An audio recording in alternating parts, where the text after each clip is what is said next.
Welcome back to MLG Anaheim StarCraft Tournament 2014 as we are getting ready for game number 2 between Petraeus and Trap. Game 1 was fun on Frost, game number 2 is going to be played on Overgrowth.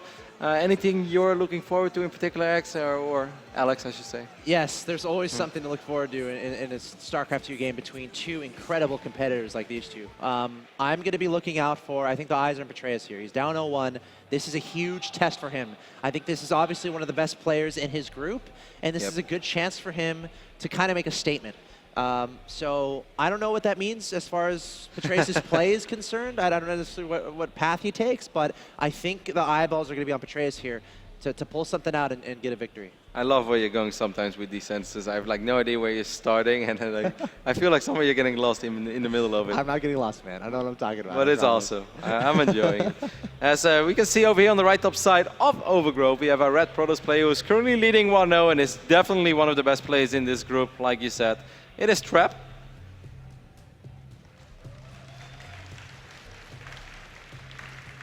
And of course, his opponent in the bottom left-hand location of Overgrowth Ladder Edition, hailing from New Zealand. He needs your support for an amazing upset to happen here at MLG Anaheim 2014. Give it up for Petraeus.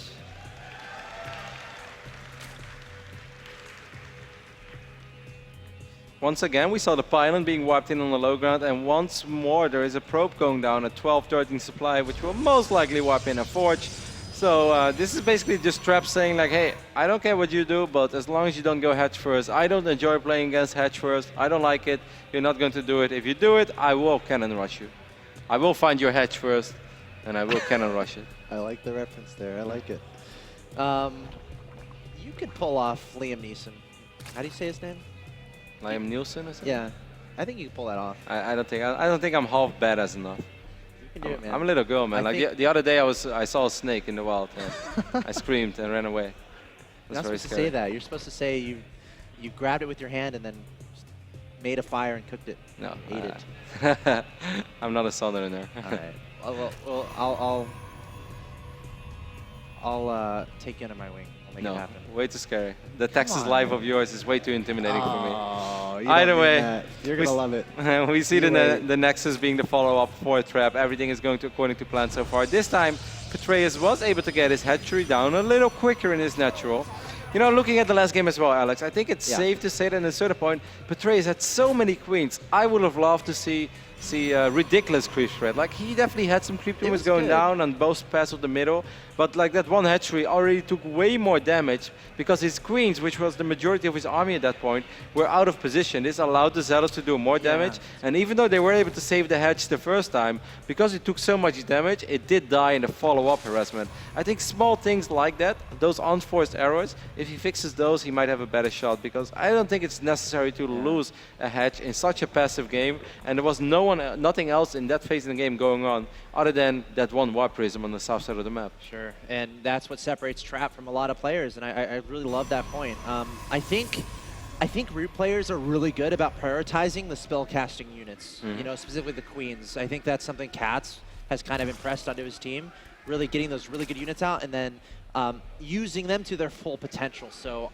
Petraeus, I like a lot of queens being used in his compositions and such, and of course prioritizing them, make sure you really use them to the best of your ability is a great way to go. And I like how he took the gold here, actually. Yeah, he did take the gold, and that is definitely a little surprising, guys. And there are some maps out there where it was kind of standard to just take the gold, but on Overgrowth we don't see this very often, unless you're watching Katz's stream, and then he just opens up at the gold. Scarlet did this as well last week, by the way, in a game against Hawk. But then you take your first base at the gold base on the other side of the map. Petraeus has done this in a way that I truly feel that this game he wants to switch things up. He wants to be much more aggressive. He wants to saturate that base and perhaps make a lot of roaches and zerglings and then try to overrun his opponent on the other side of the map. It is of course really hard to make the correct call right now, but normally this base is very exposed, and this is not something you do if you just want to macro up and go for a very, very long game. So you think like limiting a third base type play from the Zerg player? Even more than that. I think he's looking for more than just making it a little tough for Trap to go up to 3 bases. Because if Trap is aware of this, then he might just open up with a bunch of Phoenixes. Of course, it will be an Oracle first, but he could follow it up with Phoenixes, do some indirect damage, buy time for a Colossus, and then the moment he has an Immortal and a Colossus, he can still go up to 3 bases. And he might already have 60 probes on 2 bases, which is way too much. But then by the time that his turret is up and running, he will be able to saturate it. And if the Zerg opponent, despite having the gold, is then just sitting on roaches and links and only like 55 workers, it will still be good for a Zerg. So I feel this is exactly what Petraeus wants. Yep. He wants to see this base. He can actually deny this pylon from going up. And then I do think that we're going to see a big follow-up later on with a lot of units. I would agree. And he doesn't have Zergling speed, by the way, though. That's kind of just bizarre. Now started it. I feel that was a small mistake. He could have fired it up a little bit quicker, but... Get that Zealot. Will he get it? One more tick. One more! No! And they both get taken down. How exciting. So, that gold base obviously going to be providing a lot of additional income for Petraeus. Oh, not a lot of anti-air here in the main base. Oracle going to have a party. Everyone's favorite kind of party, a drone barbecue party. You only like that if your pros play. This is good news, however, though. The Oracle will fall. And now, despite killing a lot of workers, he took out 5 drones. It's 1 less than he did in the previous game. Back then, he kept the Oracle alive. The Oracle is actually a super important unit because it would have been able to scout this attack from incoming. He is still completely unaware of the fact that Petraeus is on 3 bases and not 2. Or maybe he just thinks it's somewhere he hasn't checked yet, but I don't think he's aware of this gold base. I really think with a ridiculous the layer is kind of late. Yeah. Roaches and Zerglings. Maybe we're going to see Hydra then. Maybe Hydra Link could actually be fantastic. I mean, if we're talking about timings, though, when you want to hit that third, it's like probably like right now. And if you're developing a timing, I mean, I'm wondering because obviously the third base will get down to the Protoss, and the economy will get up, and he'll be able to make this he'll be able to make the transition he wants to defend against the potential attack from the Zerg player. And I feel like if you get that gold base early, you really want to take advantage of that early and not let that third base get down. But Petraeus, he's playing contently right now. He's kind of playing passively, still making drones. I think it's very interesting that we see Charge first. In the last game, Blink was the obvious opening. This time, we're going to see Charge first. This makes a Roach attack so much better. Like, yeah, Zealots are good, but the thing is, and Charge is good as well, it allows them to get some swipes off. If Roaches stand in a clump, and normally you don't want to clump up your units against Banelings or Storm, but when you're facing a lot of Zealots, you do want to stand in a clump, because only a certain amount of Zealots can actually attack your Roaches. If Petraeus would know what we know, I'm pretty damn sure that he would just morph nothing but Roaches from this point on, and I really think he would be hella effective with this. Well, for now, 5 Overlords on the way. He is supply blocked, so he can't make a bunch of Roaches if he wanted to. I think he will, though. You think after those 8 Overlords? Yeah, I really think 8 Overlords is basically saying, like, hey, I want to make as many Roaches as possible. No, well, there goes drones. Well, great call there, Rotterdam. As I said, guys, he totally wants to focus on his economy from this point on. That would definitely be the correct play. I mean, the robotics facility is ready now, so for Observer will be fired up, and Immortal will probably be the Swarmos. What do you think, Mr. Roddy? I mean, against the unit composition of Trap, it's going to be good, but he kind of needs units real soon. It's interesting that there is Charge, but there's like barely any Zealots. Like, that's... I mean, it's hard to analyze. There is like a single Zealot now on the map. There is 1 Zealot in this little army composition, I believe. What he could get is a War Prism and starts... Look at this one guy. He's like, yeah. Got Zealot legs. I'm fast, baby. Look how fast he is. He is so proud. This is one way to feel special in a StarCraft 2 game. Yep. When an upgrade gets done just for you.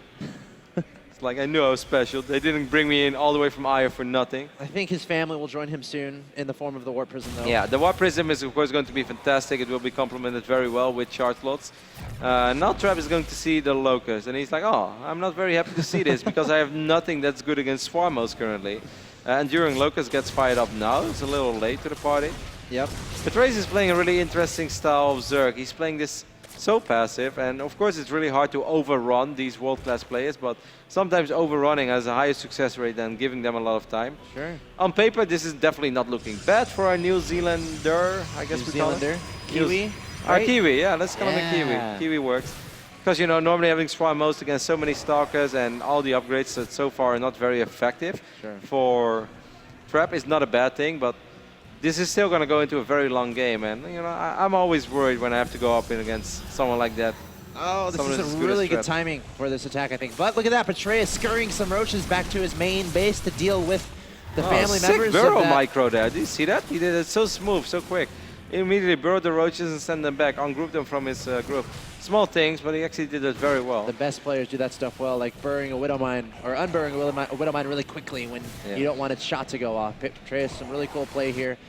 War Prism's not done, though, so he has to stay cautious of that. Meanwhile, leapfrogging those Swarm Hosts forward. Let's see how much damage you can do with this drop. It's really unfortunate Petraeus doesn't have vision of this corner in this map. It's actually very frustrating, especially if we're going to have a few more Zealots there. There is static defense, though, behind the mineral line, I believe. Yes, we have 3 Spine Crawlers there. This Queen is going to have a very bad Queen. time. Run! Bye. Either way, there are a lot of Zerg units in the top side of the map. Roach is working on this Nexus, and he's actually going to be able to get the Nexus. Careful, Great though. snipe there. Losing though. Roaches is not the end of the world. He might get another Nexus. No, actually it's already up. Oh, and Locust are actually taking down a lot of probes. There's that were something going on in the natural as well. I don't know if those are Locusts. There's there's some a Locust. in the Protoss natural. There we go. Yeah. Whoa, those He took down a Swarmos lot are of actually in probes. dangerous waters. Look at that. They're like knocking on the front door. Like, whatever. That is actually really sick. He's playing an aggressive version of Swarmos. He's maxed out still. There are Zealots in his main base, but there are Roaches on the left side of the map. Oh, there are a the flank. crazy amount of On the Swarmos. flank, the Stalkers blinking back, trying to keep the Swarm Hosts from retreating, and the Queens are all going to fall incredibly fast. It's so important to keep those Swarm Hosts alive. Trap with the heads-up move, blinking back, trying to cut off that retreat path. Meanwhile, we These got Roaches on the Roaches. left-hand side, countering up to that north left-hand location. Zealots still being annoying in the main base, but overall... I actually kind of like how this is going. This craziness might not be all that bad for Petraeus. He has a lot of money in the bank. As long as he can eventually spend it, he'll be fine. The Roaches definitely did some serious work. A lot of workers have gone down. Can we take a look at how many pros have fallen? 17 against the 16 drones, but of course 6 of those drones were from the Oracle early on.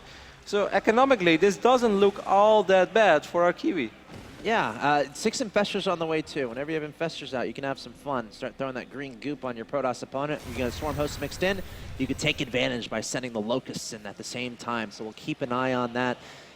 As far as extra bases are concerned, I mean, we're seeing the Zerg player doing a great job trying to minimize those while securing more of his own. He has that base at the bottom right-hand side that he can use whenever he wants.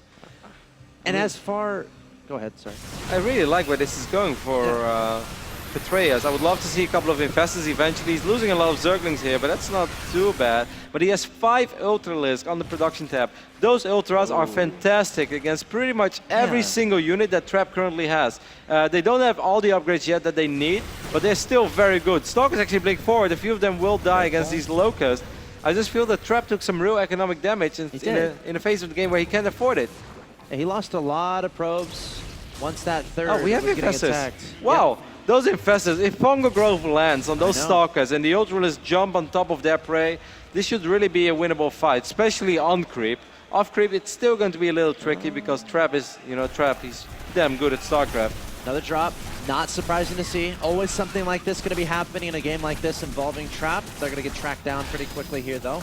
And Petraeus is going to divert his attention somewhere else. And I'm wondering, when is he going to start attacking? He's waiting for some upgrades to finish here. But I feel like the momentum is in the favor of Petraeus here, where I think it's up to him to get some aggression done. It's just so hard to attack into a Protoss while we actually see the Cybernetics core being rebuilt as well, so I guess he lost that against Locust. It's just really hard to attack into Protoss that's sitting up on the ramp, has a good concave, will be able to land some 6 storms, maybe feedbacks on your Infestors. He's just not going to get the same fight in the middle of the map as he's going to get attacking. However, he's in such a good position. He has even Vipers as well. This is a really difficult army to control. Sure. We're looking at Infestors, we're looking at Vipers, we're even looking at Swarmos, and yes, I just said Swarmos are hard to control, but that's only because there's so much else going on that he actually has to focus on burrowing and unburrowing them. He's not just sitting back with them.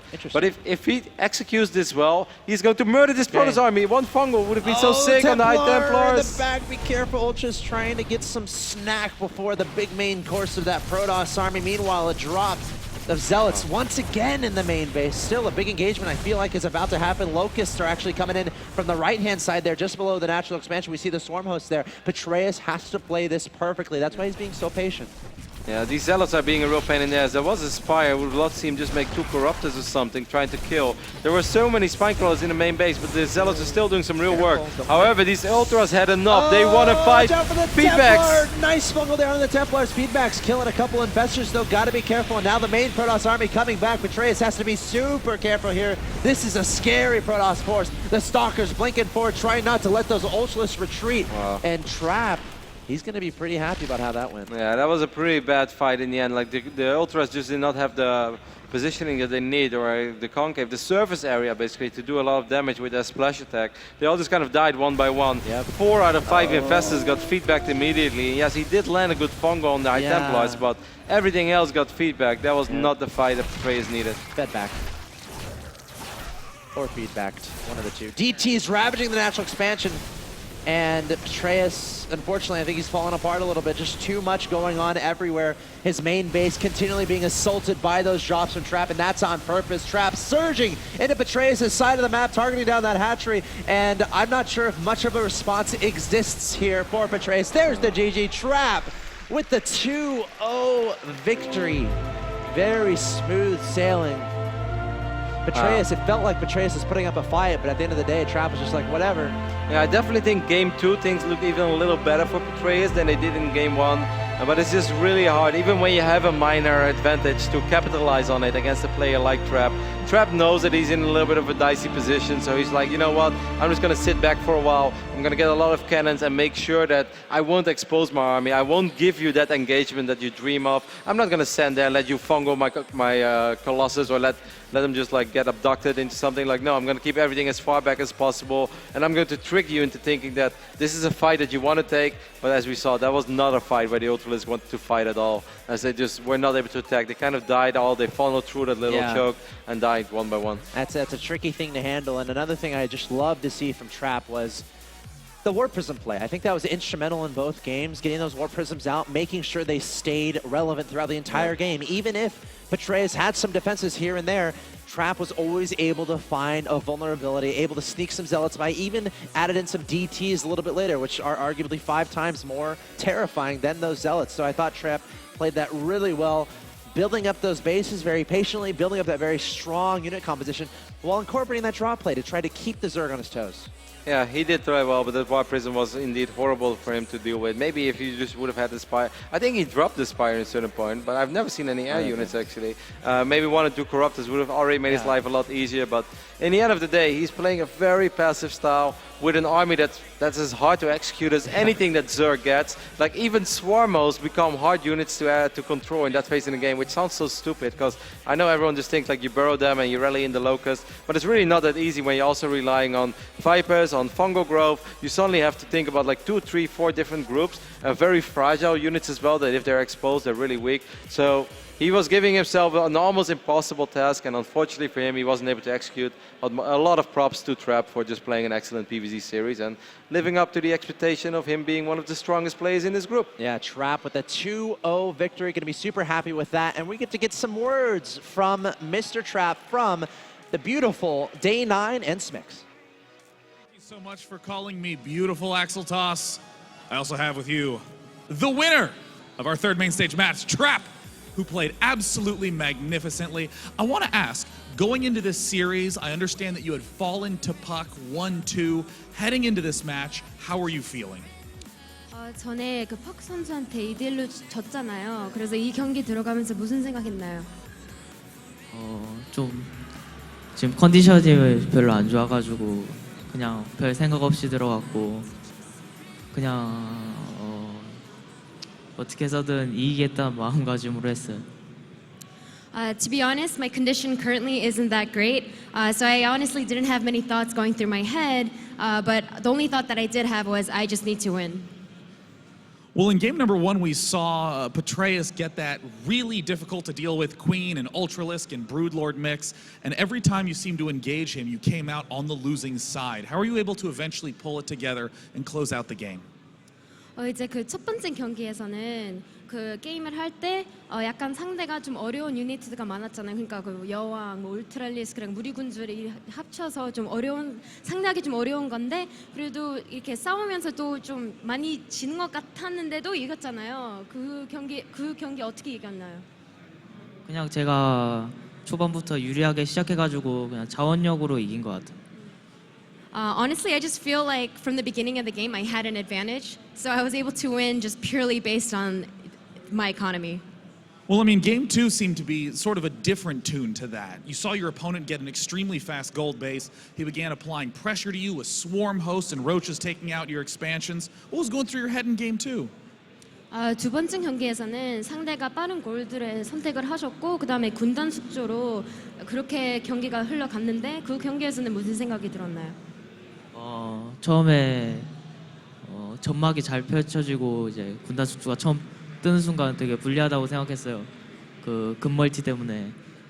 근데 그 상대 선수가 이제 감염충이랑 이제 울트라랑 조합해서 오셨을 때 그때 미스를 하셔가지고 이긴 것 같아요. So he says at the beginning of the game, as soon as I saw like the creep spread and the when I saw the swarm hosts, I felt like I was at a big disadvantage.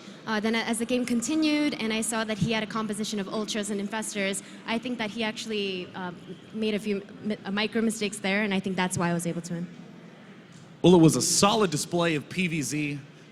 I really enjoyed watching the games. Your resilience in those were magnificent.